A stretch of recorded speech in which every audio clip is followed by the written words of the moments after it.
If you are someone who cares about your reputation at work and you feel like blushing is ruining the way that you're being perceived by your boss or by your coworkers, then listen closely, because this video or this podcast episode, if you're listening on Spotify, the goal for it is to help you understand why blushing is not the thing that is actually ruining your reputation and what actually is ruining your reputation. And I want to give you some mental reframes and some tactics that you can apply starting this week to build the identity that you actually want in the workplace. And if you don't know who I am, my name is Colin Clem. I overcame my fear and embarrassment around blushing for good after dealing with this for nearly 10 years, and I didn't use any makeups, creams, medication, therapy, surgery, or anything like that. And now I run a coaching program where I help dozens of other blushers do the exact same thing. And I make these videos really to give away all my knowledge, earn your trust, and give you a taste of what it's like to be a client in my program, with the ultimate goal of having a few of you become clients in my program. So that way you can do this much faster, much easier, much more enjoyable than trying to go solo. And I always have links below to apply for the program. We can hop on a call and see if it's a good fit for you. And as well as a free training that explains my method and the process of, and a little more details of becoming a client in my program. So if you're interested, those links are down below. But the purpose of this episode is I want to help anyone who turns red at work and you're worried about it affecting your career, affecting your relationships with coworkers, your overall reputation. I just want to give you some tactics and reframes that have helped my clients a ton. So the problem that I typically see are with people that care about their reputation, right? They're typically pretty driven people. They care about the way that they're being perceived by others. They want people to see them as confident, as capable, as intelligent, as hardworking, as good at their job, feeling like they can handle pressure, feeling like they're able to just share what's on their mind without being worried about other people. They're afraid of being seen as weak. All of these things are typically why somebody is worried about blushing at work. And it feels like higher stakes at work because, your livelihood is dependent on it.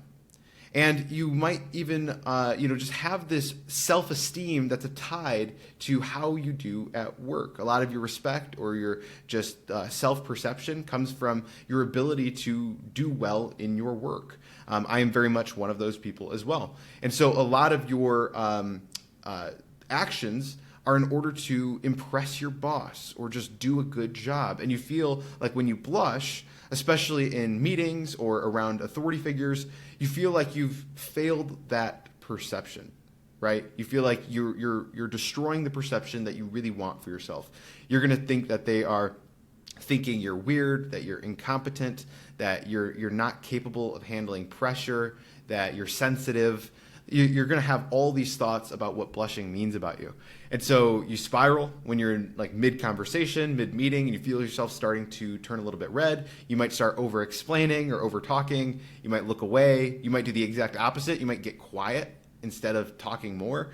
You might start looking into their body language and trying to see, does this person like me? Or, and then you feel ashamed of it happening after, right? So if that sounds like you, then this video is meant literally for you. So the real issue that I see going on with this is, again, like my message in many other videos, it's not actually the blushing that's the real issue. It's your internal belief that blushing is equal to weakness and therefore will lose respect and approval from the people that you actually care about, the people who you are trying to impress. And in this video, I want to reframe that, because the people who are typically afraid of this, your driven A-type personalities who care about being successful, you guys are afraid of the idea of being seen as weak, typically, right? I mean, I definitely would be as well. But I want to challenge you on your whole belief of what looking weak even means. And this is going to be a little bit of tough love, honestly. But I think that the people who I'm talking about, the people who care about doing well at work, the people who care about their coworkers, their boss's opinion of them, I think you guys are the type of people who can handle hearing this. You say that you're afraid to look weak, yet you're the one letting your own natural stress response freak you out. You're afraid to look weak, but you're wishing you didn't have to deal with adversity. You're afraid to look weak, but you want this to be not an issue in your life. You want the easy path. And so how can you expect to be seen as strong, which I assume is what you want to be seen as? If you don't want to be seen as weak, then I assume you want to be seen as strong. How can you expect to be seen as strong without facing adversity? You aren't born strong. You become strong by facing challenges and working your way through them. You can't want to not look weak and also be afraid of challenge. Those two things are contradictory. If you're going to be seen as weak if you are afraid of challenge. And I think the problem is because you have some fantasy in your head that your boss or like the people around you, the people you look up to, the people that you think are going to think you look weak, you feel like they were just born perfectly. Oh, they don't deal with this. They can just speak up and it's not an issue for them.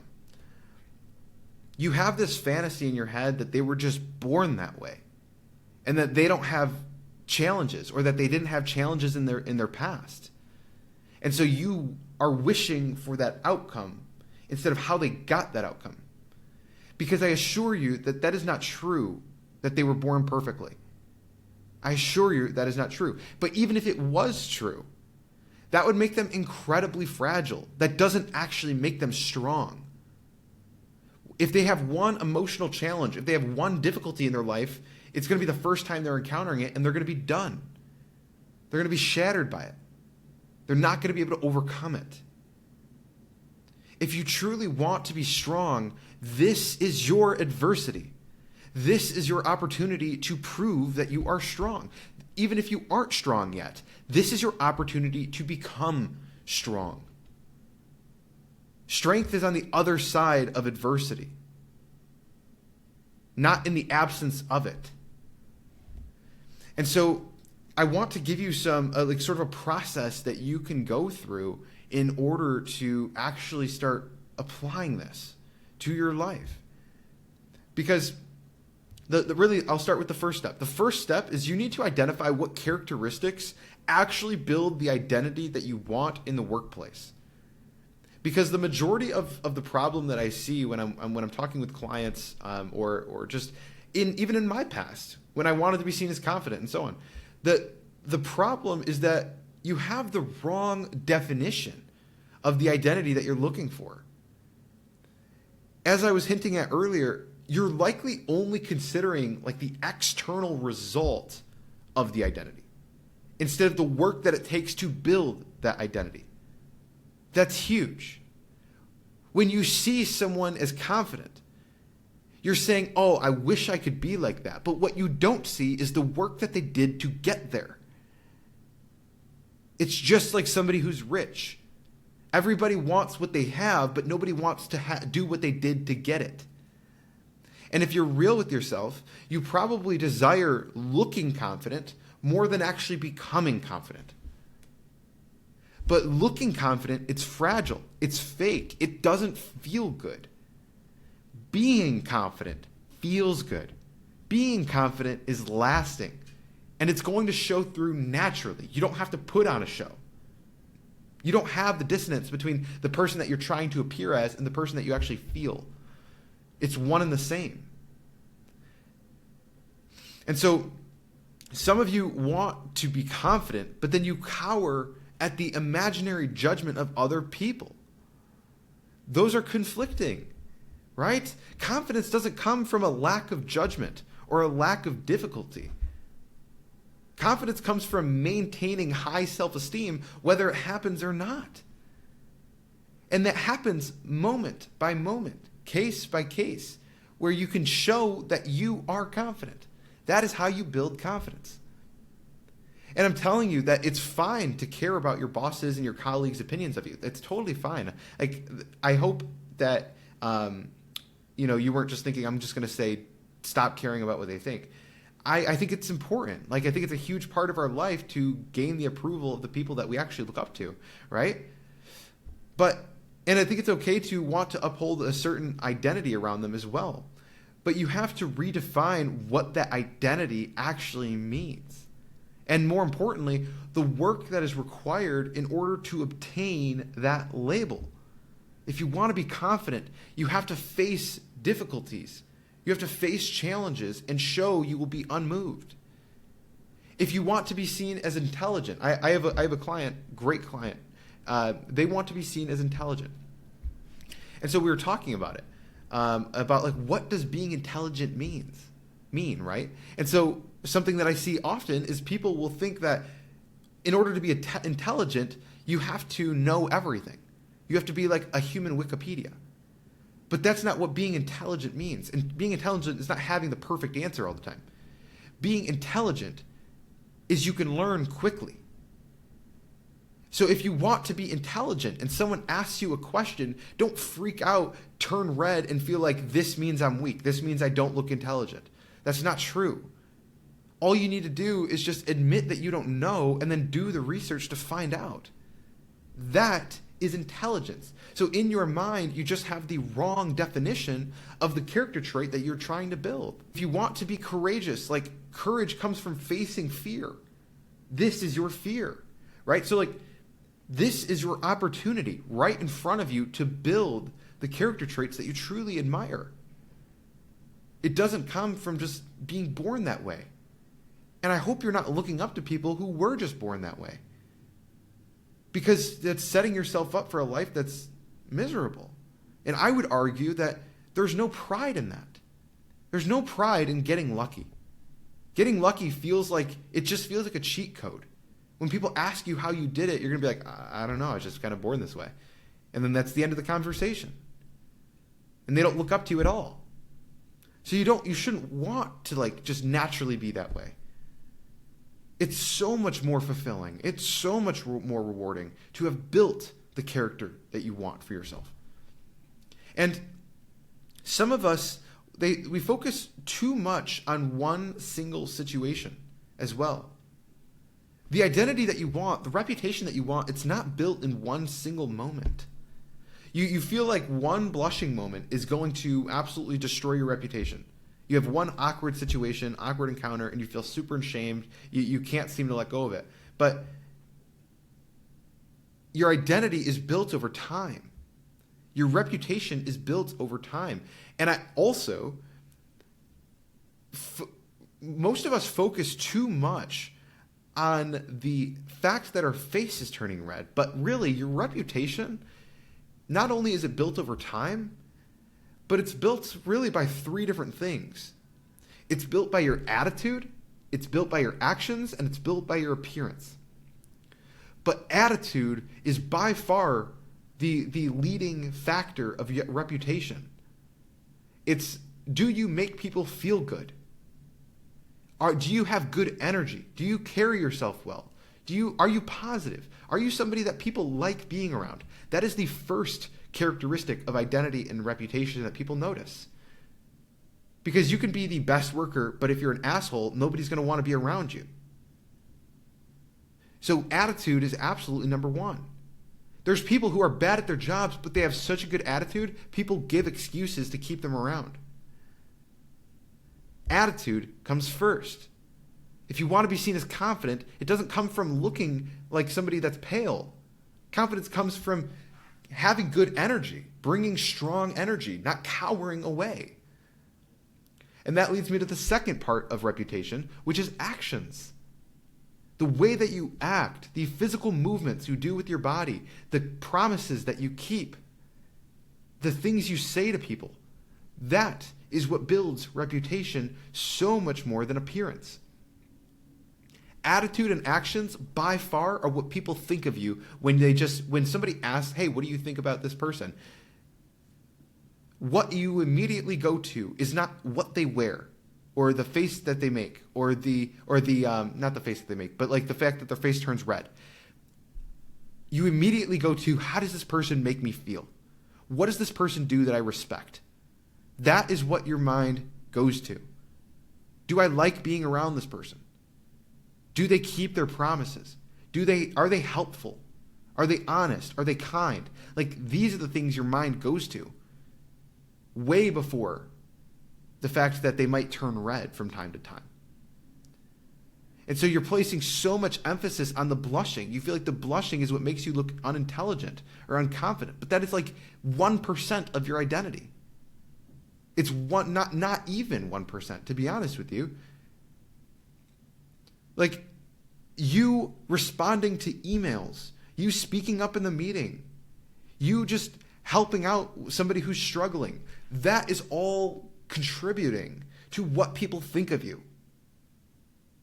And so you have to stop looking at like every situation as like blushing situation versus not blushing situation. And instead, just like, what is the identity you're trying to build, and focus on building it no matter what situation you're in, no matter what fear you face, no matter what feelings are going on in the inside of your body. Build that identity and realize that even when you're not afraid, you're still building that identity. So your reputation is built over time. And the blushing itself is so minuscule. It is not the problem that you think it is. What becomes a problem is when it affects your actions and your attitude, your mindset. When you shrink, when you overthink, when you start hiding, when you start avoiding eye contact, when you try to get out of the situation, when you stop speaking up, when you start having a bad attitude, when you start seeming uncertain, like, that's when people think something's wrong. That's when people get confused. That's when they lose trust. That is when they start thinking something's wrong with you and that you're weak. But if you just stay engaged, even if you're freaking out on the inside, guys, that's the big thing. It's like you think you need to feel okay in order to build the identity that you're looking for. But oftentimes, like, the people you look up to, they did things even when they didn't feel like it. They did things even when it freaked them out, even when they had strong anxiety or strong self-doubt. They still did it. And over time, you build that identity. And whether you get that feeling or not, you care more about the identity than you do about the temporary feelings. And so you just need to stay engaged, hold eye contact, keep talking, speak up when you feel that fear of running away or staying quiet. That becomes your opportunity to take back control. Just continue leading. That is when they respect you. They will follow your lead. If you act like nothing's wrong, they're going to think nothing's wrong. So if you want to be confident, it doesn't come from not facing challenges. The most confident people in the room are not the people who had an easy life. The most confident people in the room are the people who went through the shit and they made it out the other side. This is yours. So make it through. Make it through to the other side. You just have to show that it's not going to kill you. It's not a big deal if you choose to stop making it a big deal. So when it comes to your next steps of what you need to do, you first just have to figure out, what's the identity that you're striving for? What is it that you want people to think about you? Do you want to be seen as intelligent, as confident, as caring, as hardworking, right? Define what is the thing that you want to be seen as in the workplace. Who are the people whose opinions do you truly value? And then you have to redefine what that means. You have to realize that to build the identity that you want, the blushing is not what ruins it. It's how you act when the blushing occurs. A confident person is not somebody who doesn't blush. A confident person who is somebody who has their own flaws, their own quirks, their own insecurities, and owns them. And says, I'm not going to let this define me. I'm not going to let this stop me. And I just keep living my life, and I keep pursuing the goals that I care about, regardless of any potential judgment, either real or imaginary, from other people. That is what a confident person says. And so this is your opportunity to become confident, right? Or if you want to be seen as capable, what does a capable person look like? It's not somebody who doesn't blush. A capable person is somebody who can answer the questions that are being asked of them. And if they don't know the answer, they go find out the answer. And they come to the meeting prepared, and they speak up when they want to speak up, and they contribute when they're asked to contribute. This is what a capable person does. They keep promises that they make. If you want to be seen as hardworking, do the work that is asked of you. Do more work than what is asked of you. Ask if you can help. Like, the blushing is not what creates your identity. And then you need to, once you identify the behaviors and the characteristics and the traits that make up that identity that you really, really care about, that you say you care about at least, then keep your behavior aligned with that identity. Build it. Identities are not born, they're built. Keep speaking. Ask the questions. Make eye contact. Share your input. And you have to decide that when you feel that blushing happening, when you feel the heat rising, when you feel the panic setting in, you tell yourself, this is irrelevant to the identity that I care so much about. Stop telling yourself the blushing makes you look weak. That is not true. That is not true. And if you want proof, like every time I make these videos, you can't really see right now. It's not too bad. It's a little bit cool in my apartment, so it's keeping me cooler. But like every time that I make these videos, I turn red. Every time I do a coaching call, I turn red. I blush on my cheeks. It's not too bad right now. It's a little bit red. It's a little bit pink, but it's not too bad. But I blush. Do you think that that makes me seem incapable? Do you think that that makes me seem unconfident? Do you think that makes me seem less intelligent? Or that I'm scared of you guys? Hell no. I don't think so. And if you do, your perception's completely messed up. I'm sorry, but you're just not focused on the right things. The actions that I'm taking, the way that I'm carrying myself is all in alignment of somebody who cares about what they're saying, about somebody who cares about the message more than how they look, who cares about giving value, who cares about you guys more than how I look or how I feel. You have to decide that the way that you're feeling, the thoughts you're having, the way that you're blushing is happening, it's irrelevant to the mission. It's irrelevant to the thing that you care about. It's irrelevant to you doing a good job. The blushing has nothing to do with the value that you bring to the room. Nothing. You just have to prove that to yourself, moment by moment, action by action. And you have to build the identity that you want. Stop wishing that you just had it. Stop wishing for the end result that other people already have, and instead wish for the opportunity to build that. That's what you have right in front of you. And if you want to stop letting blushing define you, define how you show up at work, define what you do and don't do, and you want to start building real, unshakable confidence that earns people's respect, I can help you do that. I have a coaching program where we're going to try to do that in about 90 days. We'll rewire the beliefs that are holding you back. We're going to get you on track. We're going to give you specific actions that you can apply in order to make progress week in, week out. Despite discomfort, despite the feelings that you currently have, we're going to help you get through those limiting beliefs so that you can be a stronger, more capable person on the other side of this. And if you're interested in that, you can click the links below to apply. There's also a free training that explains my method and more details about my program. And if you got value from this video or from this podcast episode, be sure to leave a like and subscribe if you're on YouTube, or follow and leave a review if you're on Spotify. It would mean the world. So that's it for this video. If you're somebody who's dealing with the blushing in the workplace, you need to redefine your identity. You need to start acting in alignment with your identity. And then you need to say that blushing is irrelevant to the identity that you care so much about. And you become a good worker, you become a more confident person, you become more intelligent, and you stop thinking that blushing is ruining that. I'll see you guys in the next one.